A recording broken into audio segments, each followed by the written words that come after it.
கர்ம வினைகள் என்பது இப்பிறவியிலும் முற்பிறவியிலும் நாம் செய்த பாவங்களும் புண்ணியங்களும் ஆகும். அதற்கேற்றாற்போல்தான் நம்மளுடைய இறப்பும் பிறப்பும் இருக்கும் என்பது அனைவராலும் அறியப்பட்ட உண்மை.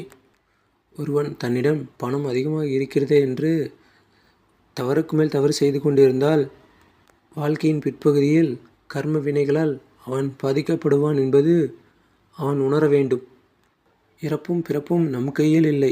அது எப்போது வேணாலும் வரலாம், எந்த நொடியிலும் வேணாலும் வரலாம் என்பதும் அனைவரும் உணர வேண்டும்.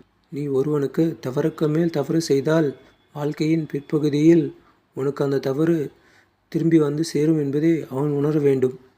இதைத்தான் புராணங்களில் முற்பகல் செய்யும் பிற்பகல் விளையும் என்பதை ஒரு பழமொழியாக கூறியுள்ளனர். இறப்பும் பிறப்பும் ஒரு முறைதான்.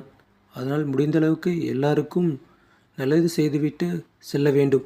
இதிலிருந்து நான் என்ன கூற விரும்புகிறேன் என்றால், இப்பிறவியில் நாம் யாருக்கும் தீங்கு செய்யாமல் இருந்தால் போதும். அதுவே நம்மை காக்கும். இல்லையென்றால் உன் கர்ம வினைகள் உன் வாழ்நாள் ஒரு பகுதியில் தன் வேலையை செய்ய தொடங்கிவிடும். அப்போதுதான் நாம் செய்தது தவறு என உணர்வோம். என்னடா வாழ்க்கை என்பதையும் நாம் உணர்வோம்.